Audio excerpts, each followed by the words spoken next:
Welcome to This Week in Money. I'm Phil Mackesy. Today, Garth Turner looks at the latest real estate numbers. Adrian Ash answers our gold questions. And Mike Shedlock checks out the F-35. We begin with Garth Turner right after this. American Manganese Inc. has a manganese deposit in Arizona. Indicated 6.7 billion pounds. Inferred 8.9 billion pounds. Potentially the lowest cost producer of electrolytic manganese, costing only 44 cents a pound. Metal trading near $2 a pound. Do the math.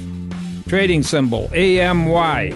Visit AmericanManganeseInc.com or phone me, Larry Ray, at 604-531-9639. It's all about money. At the HowStreet.com Money Expo, they'll be talking money, making money, saving money, and protecting assets. See Ross Clark with technical analysis, Louis James on metals and mining, David Smith on junior markets and more. Plus, visit with industry exhibitors. The HowStreet.com Money Expo in Victoria at the Conference Center, Saturday, June 16th. To attend free, pre-register now at moneyexpo.ca. That's moneyexpo.ca. It's all about money. Welcome to This Week in Money, the source for market opinions, brought to you by AmericanManganeseInc.com. Here is Phil Mackesy. Author, entrepreneur, and blogger Garth Turner is back. Garth's latest book is Money Road, Tools for the Wild Ride Ahead. And you can find Garth's blog at greaterfool.ca. Garth, it's good to have you back. Thank you, Phil. Pleasure to be on the show. Always fun to review the Vancouver real estate numbers and the associated spin, isn't it? Here we are. Despite the lowest April sales numbers since 2001, the Greater Vancouver Real Estate Board says, quote, home sales are in a balanced relationship between buyer demand and seller supply. Oh, I know. Don't you love this rhetoric? Things start to tank and they pull at this word balanced. And, of course, what the intent is to mask weakness in the market and try and persuade people that, you know what, this is an opportunity. Man, you should jump in there now because, things are a tiny little bit better for buyers. Well, the problem is this is, a real decline going on in the Vancouver market. It is not to surprise anybody. The fundamental clues were there long ago that this was going to happen. And the market has gone down a bit, but anyone jumping in now is probably a classic bear trap. I mean, you jump in now, you're just going to ride this thing down further. It has only started, Phil. The numbers right now are ugly. We've got in April, sales were down 19% year over year, and they were down almost 2.5% from March, and March was down 30% from the year prior. Listings are going up, sales, as I said, are going down, prices are starting to weaken, and this is supposed to be the bedrock of British Columbia, which is, the lower mainland. When you go into the Fraser Valley or the Okanagan or up onto the island, man, it is a disaster. So, and one other thing, Phil, to remember, we're in the middle of the lowest mortgage rates like ever, and we had the $2.99 special from Bank of Montreal and the other banks that were in full flower last month. It just doesn't get any better or easier for people to buy real estate. So this is an indication this market is in trouble. We are swimming in mortgage money, and here's a very scary number. Thanks to the Globe and Mail for pointing this out. In Vancouver, the number of homes listed for sale up over 16% over last year. Yeah, you know what is interesting? There are actually more houses for sale in Vancouver right now than there are in Toronto. And Toronto has 6 times the urban population. Wow. That's how crazy this thing is. Now, granted, listings are thin in Toronto. It's down from historic standards. But when you've got 16,500 houses for sale in a market that is, not massive at all, you definitely have got a situation where supply is starting to overwhelm demand.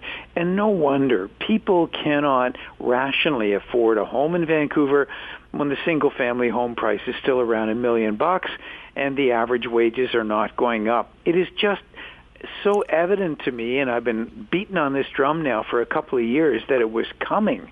I sure hope a lot of people listened.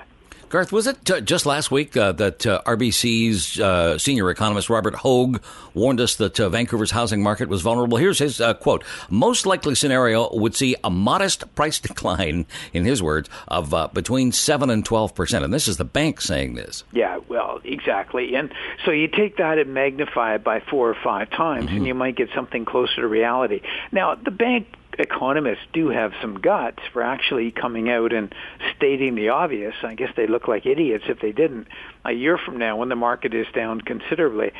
But let's remember that RBC and the other major banks are in the mortgage business. Mortgage lending is a very, very important part of their profit picture and their overall portfolios. So you have to give fair amount of credence to them when they do say the market is overvalued. It means it's way overvalued. I don't know where the bottom is on this, Phil. I really don't. I don't think anybody does. Real estate is such an emotional asset, and people in Vancouver are so heavily invested, both financially and emotionally in the market. It's going to be a fair amount of sort of, reality setting in here that people may not want to see. But definitely the next year is going to be a fascinating one. Okay, so the bank calling for a decline of between 7 and 12%, and you and I have talked about 15% plus. And your real estate guy you were talking to in your blog post a couple of days back talked about a real estate implosion. Yeah, well, I've said 15% being a decline on the national level, and I think it will. I think the national house price is going to go down about 15. But what does that mean? That means it's going to go down 0 in the Maritimes, maybe 2% in Montreal, maybe 7, 8, 9% in Toronto, and maybe 25 to 35% in Vancouver. So a 15% national average decline, I think, is reasonable. But that's phase 1. Phase 2 is a number of years of stagnant, flatlining, or declining markets. You don't just have markets pop down 15%, establish a new base, and then start to click higher. That's not the way these things work. You are going to see all of this happening at the same time that interest rates do start to move up. New regulations are brought in governing mortgage and banking lending practices by the bank regulator. CMHC's insurance ceiling has now been hit and will not be expanded. The government has just banned the banks from issuing what are called covered bonds, which they use to finance cheap mortgages. And you've got the baby boomers starting to think about, oh, my God, I need to be cashing out for retirement. All of this, Phil, is going to be happening pretty much the same time. And the smart people are going to be liquid. They're not going to be in real estate. Garth Turner, our guest on This Week in Money. Here's a sign of the times, also from the Globe and Mail. Rob Carrick in Tuesday's Globe and Mail. Ready to be bold, sell the house and rent. Indeed, yes. This is the mainstream media catching up to really what's been a reality in the digital world for some time. It's the same as the CBC National News, I think, on last week had their economic panel talking about, my God, is there a bubble? Well, of course there's a bubble. The Globe and Mail started a new section on housing. I mean, it's just all over the place now. The mainstream media is catching up. I really hope that most people get the message before it's too late. Another 6 months from now, and you may have one heck of a hard time selling a property in just about any market. You got some more spin here, Garth, from Vancouver. Another great story at VancouverSun.com. I guess they're trying to keep up with global TV.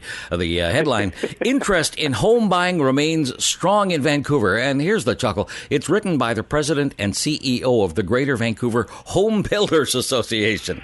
Yeah. Peter Simpson. Yeah, I know Peter, actually. Okay. I used to work with him in the past. I know the guy quite well. But he's being consistent, and he's doing his job. And his job is to pump up things, put the best face on them. You and I both know that the new home building market has been in the toilet since BC changed the HST situation. And people just haven't been buying new homes because it's so murky right now, and I don't blame them at all. So it is spin. A lot of these people are going to look silly a few months from now, but I think those people listening to us on this broadcast really have to do a couple of things. One is you've got to assess how much of your net worth is in residential real estate. And I've got a little formula, take 90 and deduct your age, and that's the amount of your net worth that should be there. So if you're 60 years old, you should only have a third of your net worth in real estate. But if you're 30 years old and you're building your life, then maybe 60% is appropriate. But, Phil, and we've got so many people now who have 95 or 100% of their net worth in real estate. That's what scares me. Garth Turner, our guest on This Week in Money. And unless you think we're picking on Vancouver and Kelowna and the island of Fraser Valley, in Calgary, lambs being led to the slaughter on 10th Avenue. Yeah. Listen, this is another guy I know. He's a really smart guy. His name is Brad Lamb. He's been a developer of condominiums in Toronto for a long time, and he's like a multimillionaire. Mm-hmm. He's done really well at it, and you got to respect him. But man, oh man, he's moved into Calgary now, and he's building this big giant building there just across the tracks from downtown. My issue with him has been his marketing materials, where he's been saying, you know what, come and buy a condo in my building for $230,000 and put $57,000 down, and I'll guarantee you a return of 282%. Yeah, right. Well, when you start analyzing all the numbers in here, you can pick them apart pretty easily. I guess what disturbs me, Phil, is if he were selling a mutual fund or a stock, making those kind of claims like guaranteed future capital gains, the guy would lose his license. You just can't do that. You cannot mislead investors. But real estate is still the wild west of the investment world. You can kind of make any claim you want. Sure. You can say, you know what, you're going to get 4 or 5% appreciation on a unit every year. You can rent it for this amount of money for sure. Interest rates are never going to go up. You're always going to be in positive cash flow. And of course, none of those assumptions are borne out by reality, nor can you make those kind of promises when you're taking people's money. What a shame. I'm wondering how many people, Garth, would actually put 25% down on these things. Well, you have to put 25% down or around there, Phil, now to avoid CMHC hassles, because CMHC has changed their rules for investors. The government's trying to cool off exactly this kind of activity, where people buy a single condo and think they're going to rent it out for positive cash flow. It's going to go up in value, and then they're going to flip it. Yeah. And it's that kind of speculation which really destroyed the U.S. real estate market. You know what? In Toronto right now, where Mr. Lamb has been so successful, Phil, 80% of all new condo sales are going to speculators. Boy, this is a bubble that's going to also blow. So paint us a picture, Garth, of the real estate market coming up over the summer and fall. What's happening? Yeah, well, these numbers are not good. We've got, of course, real estate's local, and every market is different. Vancouver, we've just talked about. Most of BC right now, I think, is going to have an awful summer. You get these kind of numbers in March and April when the market's supposed to be at its peak. It's telling you that this summer is just going to be abysmal. Toronto's still hopping. Multiple bids, prices going up. However, there is a real shortage of listings, and once those listings start to build up, that whole pressure is going to diminish. In Alberta, Calgary and Edmonton, everyone's walking around talking about an oil boom. Of course, we've got $100 oil now for months and months, and it's done nothing for real estate, so they're delusional.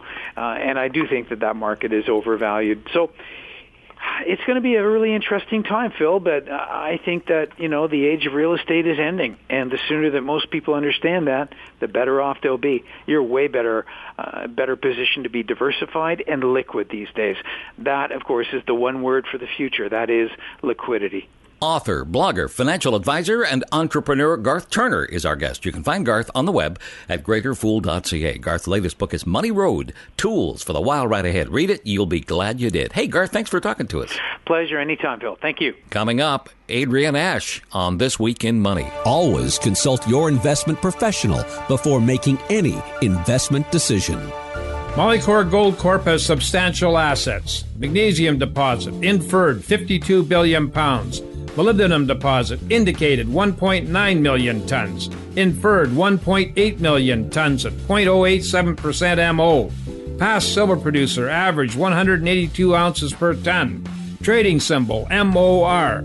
Website, mollycore.com, or phone me, Larry Ray, at 604-531-9639. This Week in Money is archived online at talkdigitalnetwork.com. Adrian Ash runs the research desk at Bullion Vault, the world's largest online investment gold service. He is online at bullionvault.com. He joins us today from London. Adrian, welcome to This Week in Money. Hey, Phil. Hey, it's always nice to have a European viewpoint, and that kind of got me wondering this morning if gold behaves differently in Europe than it does here in North America. You mean in price terms? Sure. It's always interesting, I think. A lot of people assume that gold is just the anti-dollar. And certainly, I think for a lot of U.S. investors and a lot of U.S. analysts, they look at gold as just being, the inverse of what happens to the gold price in terms of the dollar index, which is kind of true on a tick-by-tick basis. But then if you consider that where are we now in the euro, 130, 131 to the dollar, if you look at what's happened to gold prices every time the euro has crossed that level over the last 5-6 years, you've seen gold is higher. So, gold has gone considerably higher against the euro really in the last 3 years, last 5 years, in a way that, it was pretty flat for the first half of last decade, 2000 through 2005. Gold price in euros really hadn't gone very far, but really then it started with the financial crisis in particular. It turned very much sharply higher, and really in the last 2 years since the debt crisis in Europe has really kicked in, you've seen both a real surge in demand. Here at Bullion Vault we've seen, for instance, the number of Spanish citizens who use Bullion Vault has grown by about 1/3 in the last 9 months since the European debt crisis really kicked up a gear again last summer. And then, the price of gold in euros has really gone substantially higher in the last couple of years because of, what the crisis had done to the euro value, but also I think because of what it's done to, the consideration of all reserve currencies. Mm-hmm. Fiat currencies definitely are sliding into oblivion, and that's got to be good for gold. It behaves as kind of an insurance policy against these things, right? Absolutely. That's why central banks continue to hold it. Central bankers get a lot of flack over gold, and perhaps rightly so. When you consider, what they were doing with it back at the bottom of the market 10, 12 years ago. But if you consider that, particularly in Europe, European central banks still are massively overweight gold by any measure, really. Perhaps 70% of European central banks, Eurozone, this is European central banks in the Eurozone, of their reserve assets are actually in physical bullion. That's a pretty big exposure. And the reason that they have that, I think we're mapped out, I forget the guy's name, but he was the head of the Banque de France about a decade ago, and he mapped it out in a very interesting speech at a Financial Times conference I was at. And he basically said, they own it because it diversifies. They own it because there's no credit risk, and they own it because it has a liquidity premium. Basically, when everything else falls apart, there's always depth and liquidity in the gold market. And that, these facets are unique to bullion.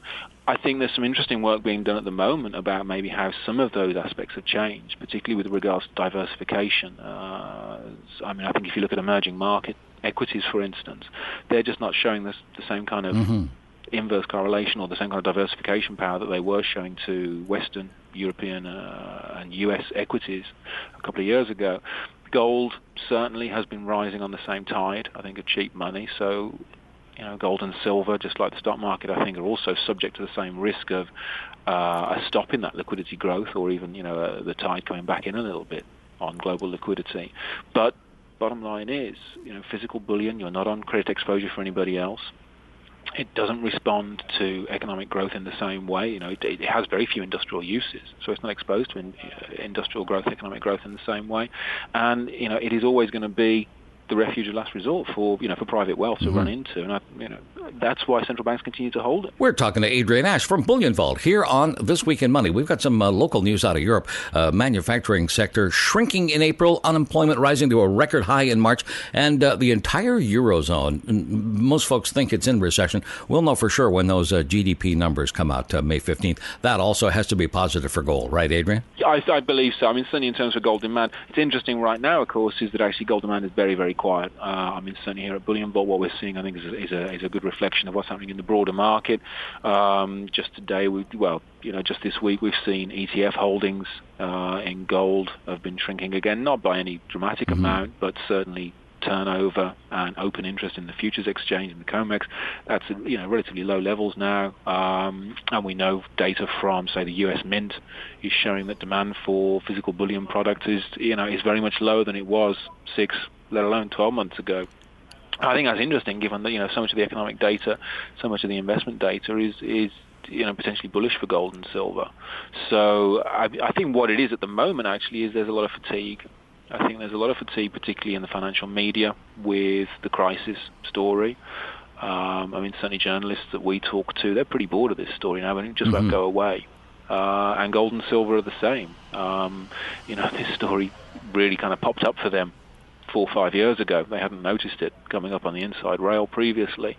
Those financial journalists in the mainstream media who have been covering it for the last couple of years, it's starting to pall a little bit now, but the bottom line is it's not going away. So we often see a real slowdown in the gold and silver markets over the summer.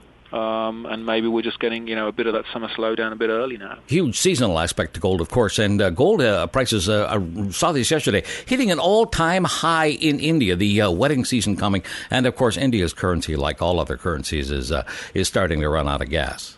I think the Indian question is very interesting for gold, and it is something. I think it's one of those risks that actually somebody who's looking at gold investment right now, or somebody who has been in gold for a while, might want to consider.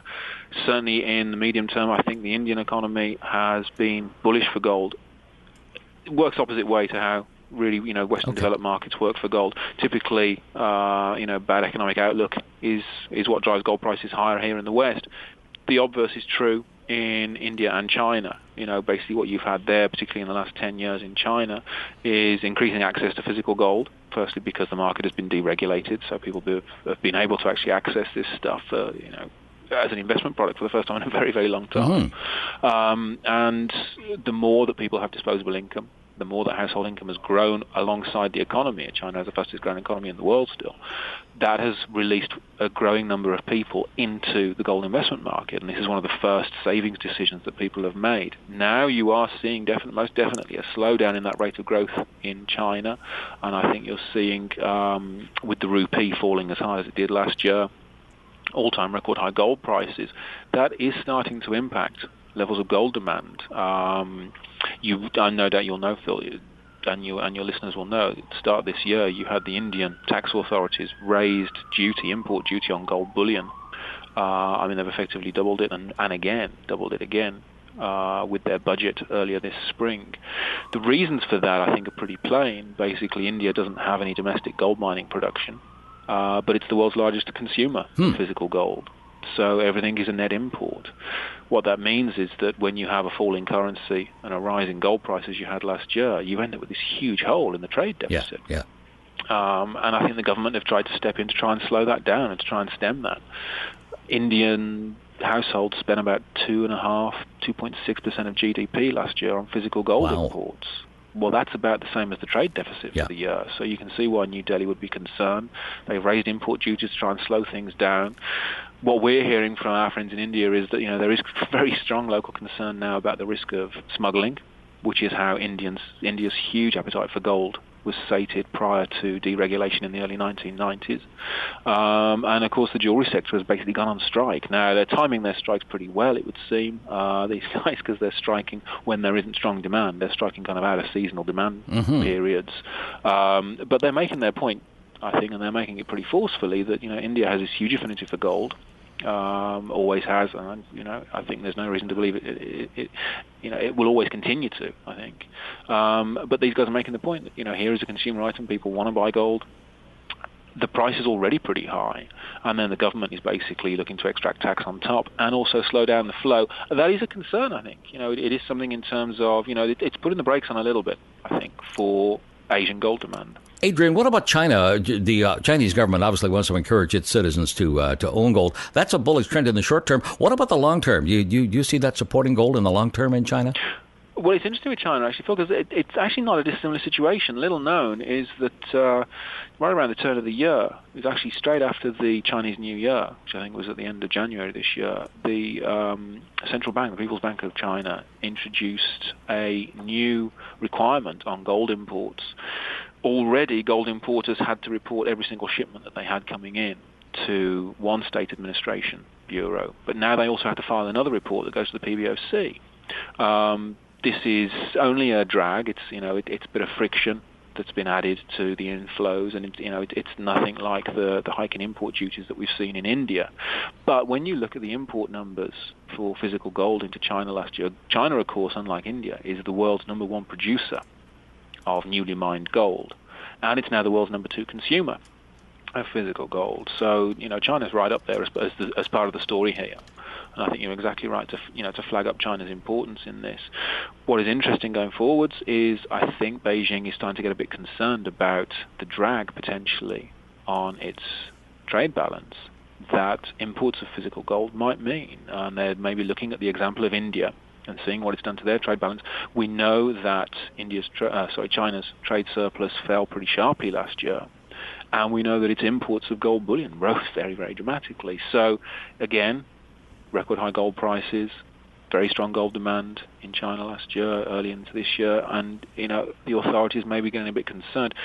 Often this happens. We had it in the Western world back in the 1970s. Mm-hmm. I think what a lot of people forget is that we have unparalleled freedom today as private individuals across the Western world to buy, own, and trade physical gold and silver. In Italy, for instance, you couldn't buy physical investment bullion before 2000. Interesting.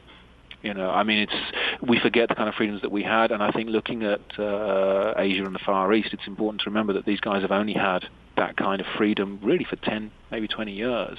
So these are relatively new freedoms, and I think government is looking at it certainly in the East, and they're looking at it and saying, well, this could be causing economic problems potentially. I think that's certainly driving what's happened in India. We're talking to Adrian Ash from BullionVault.com here on This Week in Money. BNP Paribas, the latest firm reducing its estimates for the gold price. They say there's less chance the Fed will launch QE3. That's the next round of money printing anytime soon.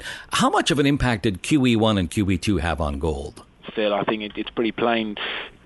The expectation of them was, it was a classic case of buy the rumor and sell the news.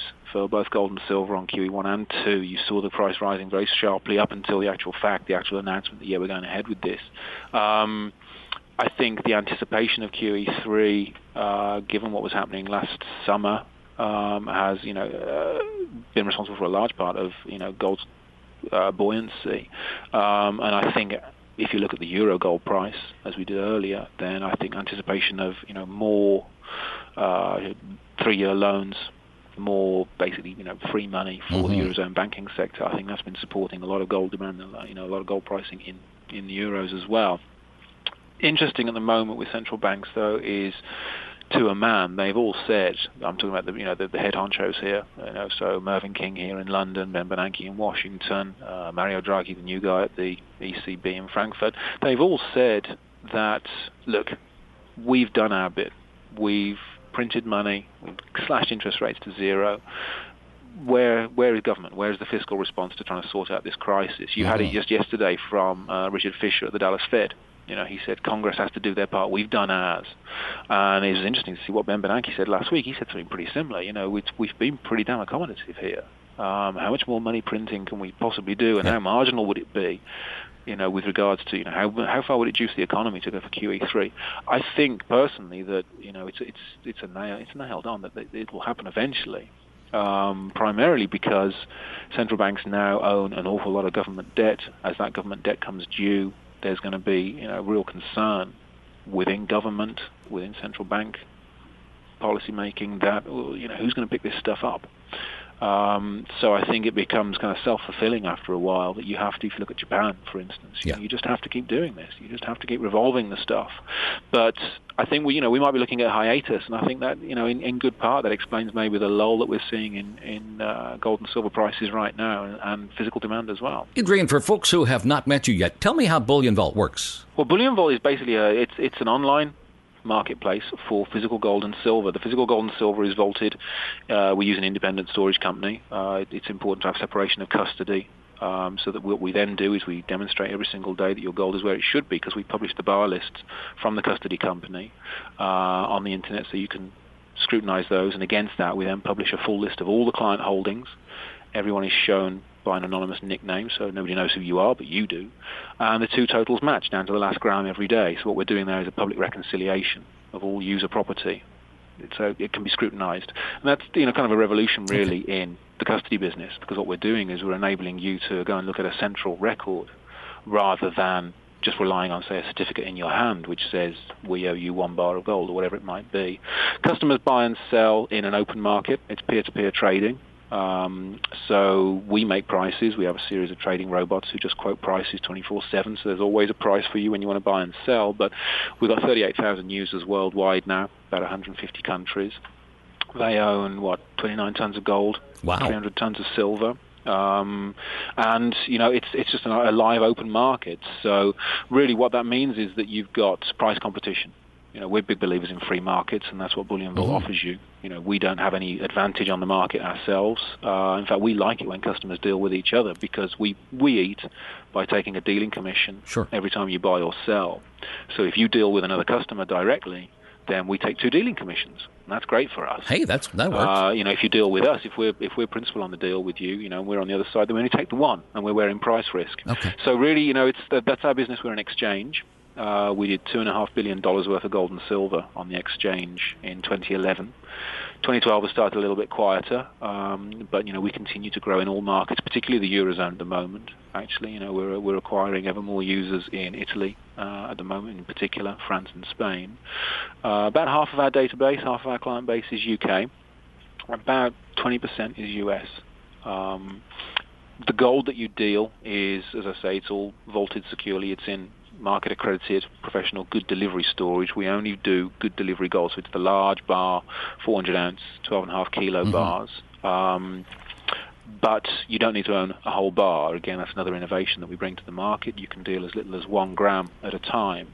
So on Bullion Vault, you've got people who are dealing, maybe a couple of grams, at a clip. And then we've got other customers who, hold many tens of millions of dollars worth of gold and silver with us.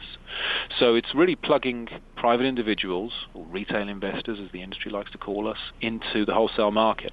Great idea. And really sharing with private individuals, retail investors, the cost savings and the securities of that wholesale market. Adrian Ash runs the research desk at Bullion Vault, the world's largest online investment gold service. He is online at bullionvault.com. Adrian Ash, great to talk to you today. Thank you, sir. You're very welcome, Phil. It's great to speak with you. After the break, Mike Shedlock on This Week in Money. American Manganese Inc. has a manganese deposit in Arizona. Indicated 6.7 billion pounds.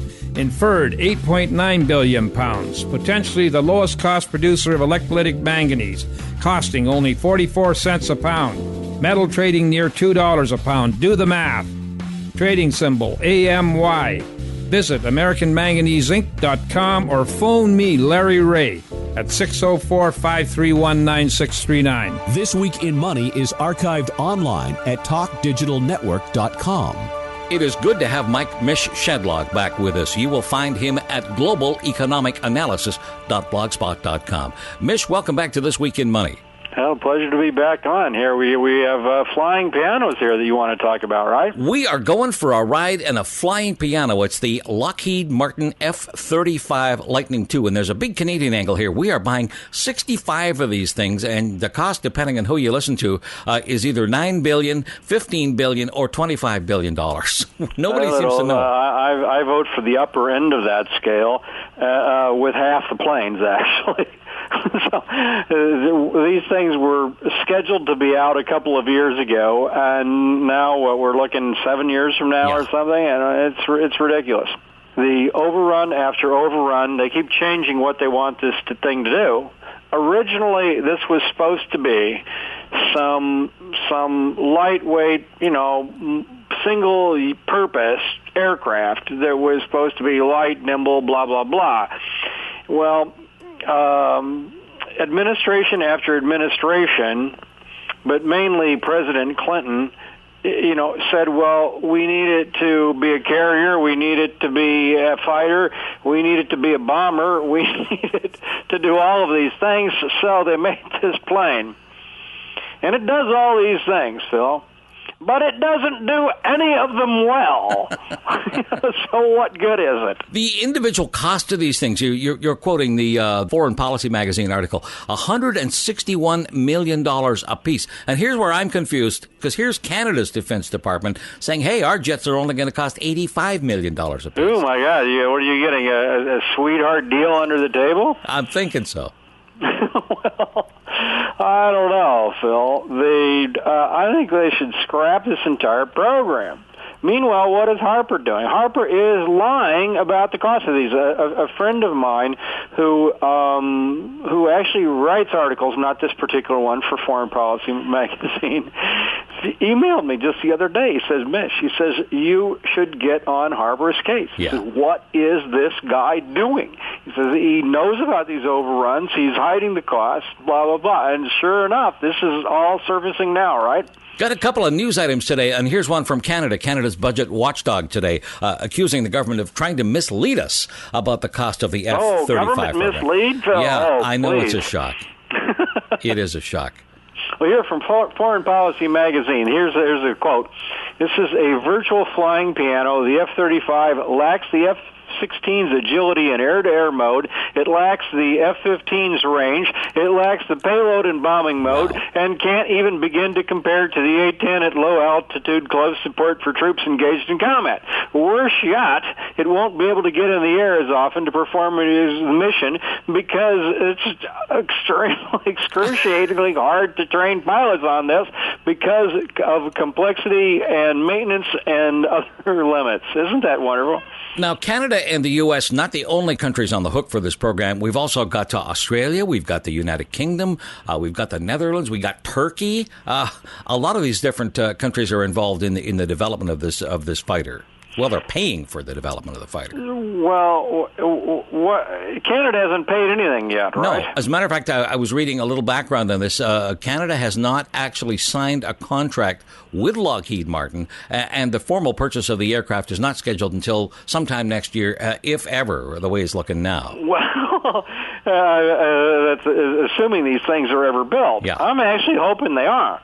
Now, in the meantime, look for more delays on this thing, because wherever there's greed, graft, corruption, stupidity, and things not working, you can be rest assured that public unions are at least part of it or want to get in on it. Let's talk about the union angle, what these guys are doing. Well, the public union workers went on strike. Lockheed Martin wanted to reduce health care benefits and put pensions on a defined contribution rather than a defined benefit plan for new workers.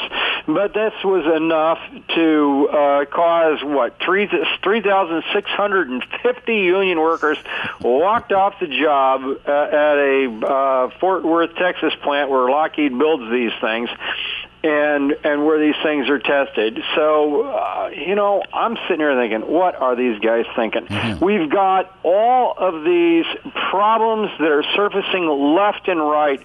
We have people in Canada and other countries questioning why they should be buying these damn things. And the union then, in spite of huge cost overruns already, walks off the job demanding still more money to build something, Phil, that shouldn't even be built. This is what I said. I said every last one of them deserves to lose their job permanently, and let's hope this is the final straw that kills the program. Now, we can hope that, Phil. I just doubt that that's going to happen. Even some of the partners in the program are starting to change their minds. We've got news here from Italy. They're cutting back their order from 131 to 90 as part of wider cuts to military spending because Italy is broke, as we know. Well, why are they cutting them back to 90? They need to cut them back from 131 to 90 probably to keep the cost the same because of the costs going up. So they've not really saved a dime here. They're just getting less planes. So, I suspect that's going to happen in Canada too. Sure. Actually, they're going to say, "Oh, we're not going to spend any more money. We're just, not going to get 65 planes now. We're going to get 18. We're going to still waste the same amount of money and get fewer planes for it." That's what I think is going to happen, unless they scrap this program, of course, or unless Harper comes to his senses here. One of the two. I don't know which one of those is more likely. You tell me. We got more good news and bad news here from Australia. Bad news, Australia delaying delivery of the jet to cut costs. It's pushing back delivery of its F-35s 2 years to 2019. But there is good news here. Japan wants to buy 4 F-35s. 4? Yes, just 4, but they're going to have an option for 38 more. So, yeah. Well, that's a smart policy. Yeah. Test these things out first here rather than just putting in an order. Australia might not need to delay that order at all. These things might not be ready till then. At the current rate of boondoggles and test failures and strikes and other mishaps with this program. We're not even sure that the thing is going to pass the test yet, but that already the different interests are fighting for a piece of the action. You're mentioning here Senator McCain in Arizona, and the folks in Idaho, they want a piece of the action as well. Oh, yes. Any place where there's Air Force bases, where these things are going to be tested, where these things are going to be built, where the pilots are going to train, all of those states, of course, are clamoring, for this thing to go through. And, that's the state of politics here in Washington, D.C. There'll be a tit for tat here. You vote for this boondoggle, I'll vote for your boondoggle. And so taxpayers have to pay for boondoggle after boondoggle. This plane should be scrapped. They should start all over. We don't need these things. What is it going to do? Do we need more bombers? Bombers for what? I don't know. I guess you can make a case that these, small light drones have served a purpose. But, what do we need these things for? And what do we need these floating, what do we need destroyers for? What do we need all of these big World War II artifacts? Yeah. We don't. This isn't a World War II artifact. This is a combined, take X, Y, and Z and see if it flies kind of program. None of this works, Phil. I mean, that's just where we're at here. We're running out of things to say. This program is a boondoggle. It should be scrapped. Why Harper hasn't scrapped it, I don't know. Is he under pressure from Obama, or is he just a militaristic nut? You tell me. Both. I accept that answer. More with Mike Shedlock next on This Week in Money. It's all about money. At the HowStreet.com Money Expo, they'll be talking money, making money, saving money, and protecting assets. See Ross Clark with technical analysis, Louis James on metals and mining, David Smith on junior markets and more. Plus, visit with industry exhibitors. The HowStreet.com Money Expo in Victoria at the Conference Center, Saturday, June 16th. To attend free, pre-register now at moneyexpo.ca. That's moneyexpo.ca. It's all about money. Molycorp Gold Corp has substantial assets. Magnesium deposit, inferred 52 billion pounds. Molybdenum deposit, indicated 1.9 million tons. Inferred 1.8 million tons at 0.087% MO. Past silver producer, average 182 ounces per ton. Trading symbol, MOR. Website, molycorp.com, or phone me, Larry Ray, at 604-531-9639. This Week in Money is archived online at talkdigitalnetwork.com. We're back with Mike Shedlock. Mish, you and I were joking earlier off the air. Why don't they try selling the F-35 to China?